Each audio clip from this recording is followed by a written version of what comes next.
मोहम्मद नवीद वज़ीर एक बार फिर आपके सामने हाजिर है एक नई वीडियो में एम्पेरेटिव सेंटेंसेस इंग्लिश ग्रामर का डायरेक्ट और इनडायरेक्ट नरेशन के एम्पेरेटिव सेंटेंसेस जिसे उर्दू में इंशाइया या हुक्मिया जुमले कहते हैं। एम्पेरेटिव सेंटेंसेस इसमें हुक्म, दरख्वास्त, नसीहत या किसी बात से मना किया जाता है। इसमें बाज़ जुमले फ़ेल और वर्ब की पहली फार्म से, नफ़ी के जुमले डू नॉट से और तजवीज़ या इजाज़त का महफूम रखने वाले जुमले लेट से शुरू होते हैं। सेड टू को जुमले के मूड के मुताबिक रिक्वेस्ट और हुक्म, एडवाइज, सजेस्ट या फॉरबेड वगैरह में तब्दील किया जाता है। मुस्बत जुमलों में वर्ब से पहले टू जबकि नफ़ी जुमलों में नॉट टू इस्तेमाल होता है। अगर लेट तजवीज़ के मानों में हो तो इनडायरेक्ट स्पीच में प्रपोज़ या सजेस्ट में तब्दील किया जाता है। अगर लेट इजाज़त के मानों में इस्तेमाल हुआ हो तो रिक्वेस्ट लगाया जाता है। इस सूरत में इसमें ज़मीर प्रोनाउन के बाद शोल्ड लगाया जाता है। इस किस्म के जुमले में डेट इस्तेमाल नहीं होता, यानी डेट की जगह हम एम्पेरेटिव सेंटेंसेस में टू इस्तेमाल करते हैं, यानी कामा और इन्वर्टेड कामा को हम टू के साथ ख़त्म करते हैं। जिस तरह हमने असर्टिव सेंटेंसेस में कामा और इन्वर्टेड कामा को डेट के साथ ख़त्म किया, एम्पेरेटिव में हम टू के साथ ख़त्म करते हैं। इसमें एम्पेरेटिव सेंटेंसेस में हम जुमले के मूड को देखता है कि अगर जुमले में दरख्वास्त की गई हो तो उसके मुताबिक हम रिक्वेस्ट भी लगाते हैं। अगर नसीहत की गई हो तो इसके मुताबिक हम एडवाइस भी लगा सकते हैं। अगर फॉरबेड वगैरह का जिक्र हो तो इसके मुताबिक यानी मना करना का तो उसके मुताबिक हम फॉरबेड लगा सकते हैं। तो एग्जाम्पल ऑफ एम्पेरेटिव सेंटेंसेस, इंशाइया या हुक्मिया जुमले की मिसालें, दो सेंटेंस हमने लेके हैं, यानी डायरेक्ट स्पीच हमने लेके है एम्पेरेटिव सेंटेंसेस का, इसका हम इनडायरेक्ट बनाते हैं। पहला सेंटेंस है हमारे पास mother said to me keep quiet, माँ ने मुझसे कहा चुप रहो। ऑलरेडी हम को इस जुमले से पता चलता है कि माँ ने ऑर्डर दिया, यानी माँ ने मुझसे कहा कि चुप रहो, यानी ऑर्डर दिया था चुप रहो, यानी इस फिक्रे में ऑर्डर यानी हुक्म दिया गया है। तो इसके में हम इनडायरेक्ट में सेड टू को हम चेंज करते हैं ऑर्डर में, यानी मदर को हम मदर लगा सकते हैं क्योंकि ये सब्जेक्ट है हमारे पास। सेड टू को हम चेंज करते हैं ऑर्डर में। आइए इनडायरेक्ट में चेंज करते हैं मदर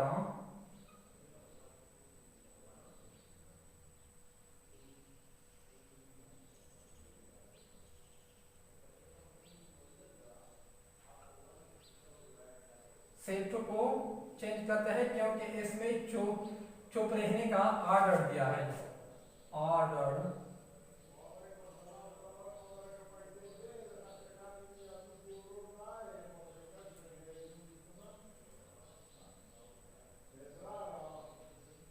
मी, कामा और इन्वर्टेड कामा को हमने खत्म किया। मैंने पहले आपको बताया था कि हम इन कामा और इन्वर्टेड कामा को इम्पेरेटिव सेंटेंसेस में खत्म करते हैं कि इसके साथ टू के साथ हम इसको खत्म करते हैं। टू के साथ कामा और इन्वर्टेड कामा को हम खत्म कर सकते हैं। इसके बाद कीप क्वाइट यानी रिपोर्टेड स्पीच, ये चेंज नहीं होता। कीप क्वाइट को हम कीप क्वाइट ही लगा सकते हैं और आखिर में फुल स्टॉप। तो आपका मेरा सेंटेंस चेंज हुआ डायरेक्ट इनडायरेक्ट में। Mother ordered me to keep quiet. दूसरा सेंटेंस हमारे पास मौजूद है, father said to me don't neglect your studies. वालिद ने मुझसे कहा कि अपनी तालीम को नज़रअंदाज न करें।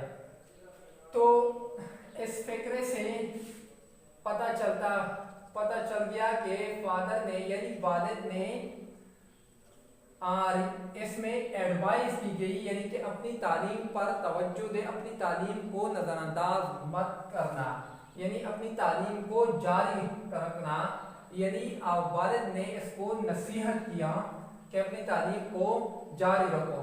ये नेगेटिव सेंटेंस है, ये रिपोर्टेड स्पीच में डो नॉट यानी डोंट इसने लगाया था, यानी डो नॉट भी कहते हैं इसको, शॉर्ट वर्ड में डोंट इसको कहते हैं। इसमें नेगेटिव सेंटेंसेस यानी नफी जुमला है हमारे पास, इसको हम चेंज करते हैं। डू नॉट को हम किस में चेंज करते हैं, नॉट टू में।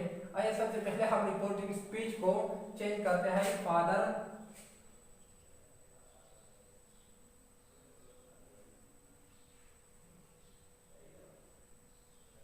सेड टू को हम चेंज करता है इस फिक्रे में एडवाइस में, क्योंकि वालिद ने उसको तालीम जारी रखने की नसीहत की।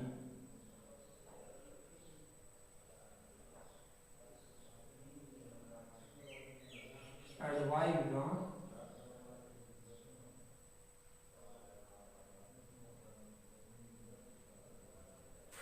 कामा इन्वर्टेड कामा को हम खत्म करते हैं। मैंने पहले भी बताया था आपको कि किसके साथ, इंपेरेटिव सेंटेंसेस में टू के साथ।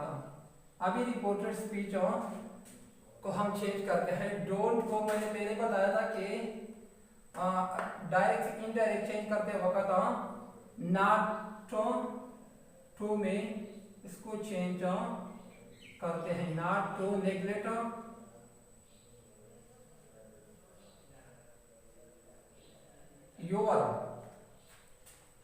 योर है हमारे पास सेकंड पर्सन का प्रोनाउन है, और सेकंड पर्सन प्रोनाउन हमेशा चेंज होता है रिपोर्टिंग स्पीच के ऑब्जेक्ट में। यानी सेकंड पर्सन प्रोनाउन का ये पॉजेसिव केस है, जिसे उर्दू में मलकियती हालत भी कहा जाता है। इसको चेंज करते हैं रिपोर्टिंग स्पीच के ऑब्जेक्ट में, यानी और काम केस कामा ये वाले इस्तेमाल करते हैं, और मी का हम भी पॉजेसिव केस लगा सकते हैं। तो मी का पॉजेसिव केस है माई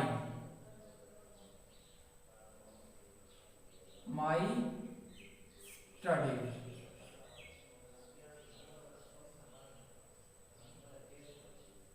और आखिर में full stop. Father advised me to not to neglect my studies.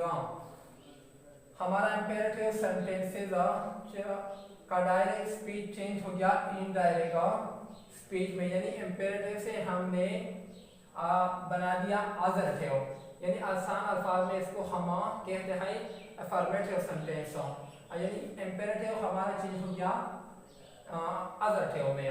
Third sentence हमारे पास मौजूद है, दे सेड गो आउट। यानी इस फिक्र से हमें ऑलरेडी पता चल गया कि दे सेड गो आउट, उन्होंने कहा बाहर चले जाओ। इससे हमें ऑलरेडी डायरेक्ट पता चलता है, फिक्र को हम जब भी पढ़ते हैं इससे हमें पता चलता है कि इसमें ऑर्डर दिया है, यानी बाहर चले जाओ, उसको ऑर्डर दिया है, बाहर जाने का ऑर्डर दिया है। तो इसको चेंज करते वक्त सेड की जगह हम यूज करते हैं ऑर्डर। दे है सब्जेक्ट, ऑर्डर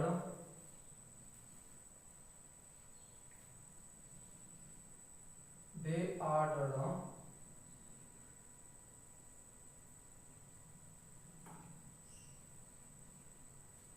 कामा इन्वर्टेड कामा को हम इंपेरेटिव सेंटेंसेस में खत्म करते हैं टू के साथ। टू गो आउट ये चेंज नहीं होता, गो आउट सिर्फ आखिर में फुल स्टॉप लगाया जाता है। they ordered to go out. Direct से इनडायरेक्ट चेंज हो गया आपका सेंटेंस, हमारा सेंटेंस सिड की जगह आर्डर हमने लगाया क्योंकि इस फैक्ट्री में उन्होंने आर्डर दिया है। फोर्थ सेंटेंस हमारे पास मौजूद है, he said to me lend me your book for today। उसने मुझसे कहा कि आज के लिए मुझे आपकी किताब उधार दे। यानी फिक्रे से पता चलता है कि उन्होंने यानी उसने उससे बुक यानी किताब उससे उधार मांग लिया आज के लिए। इससे पता चलता है कि उन्होंने ऑलरेडी इस फिक्रे में रिक्वेस्ट किया गया है। तो चेंज करते हैं, ही रिक्वेस्टेड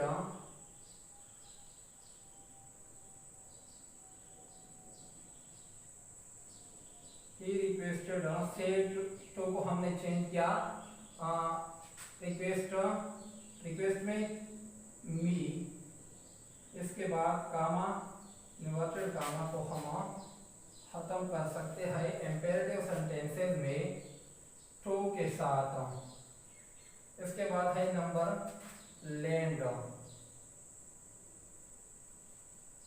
अच्छा, लैंड के बाद है मी हमारे पास है फर्स्ट पर्सन प्रोनाउन का ऑब्जेक्टिव केस है। तो फर्स्ट पर्सन प्रोनाउन हमेशा चेंज होता है रिपोर्टिंग स्पीच के सब्जेक्ट में। तो केस हम ये वाले यूज करते हैं। तो इसका भी ऑब्जेक्टिव केस क्या है, तो इसका भी ऑब्जेक्टिव केस है हेमो।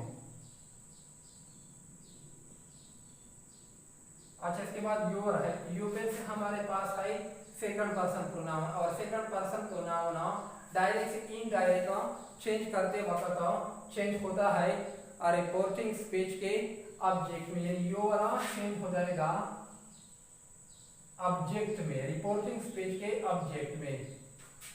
तो केस हम ये वाले इस्तेमाल करता है और इसका भी यानी बी का भी हम ये वाले केस लेते हैं। ये हमारे पास है पॉजेसिव केस, यानी उर्दू में जैसे मलकियत की हालत कहते हैं, तो इसका भी हम पॉजेसिव केस लेते हैं। तो इसका पॉजेसिव केस है माई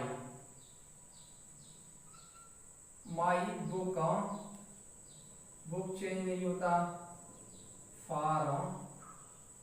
अच्छा, इसके बाद है today, change in the certain word, खास अल्फाज में तब्दीली जो होता है उसमें चेंज होता है।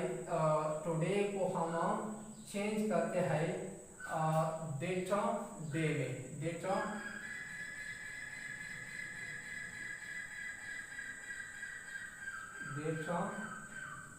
डे और आखिर में full stop. He requested me to lend him my book for that day। आपका हमारा सेंटेंस चेंज हो गया डायरेक्ट स्पीच से इनडायरेक्ट स्पीच में। तो दोस्तों इतना मुश्किल भी नहीं है, इंशाल्लाह ध्यान से देखोगे तो खुद ब खुद आपको समझ में आएगा। आज के लिए हमारा वीडियो अपनी इख्तिताम को पहुंचा। नेक्स्ट वीडियो में फिर हम आपसे हाजिर होंगे, फिर मुलाकात होगी। और हमारा जो भी जितनी भी फ्रेंड और स्टूडेंट्स है और जो भी हमारा वीडियो देखेगा उससे हमारा ये भी रिक्वेस्ट है कि हमारा चैनल को भी सब्सक्राइब करें, लाइक भी करें और बेल आइकन के बटन पर क्लिक करें, जिसे उर्दू में घंटा कहते हैं, जो टंग टंग की आवाज़ें करता है। आप जहाँ भी रहते हैं खुश खुरम और आबाद भी रहे, हमें भी अपनी दुआओं में याद रखें। तब तक के लिए इजाज़त दें, नेक्स्ट वीडियो में फिर से मुलाकात होगी। अल्लाह ने मेहरबान।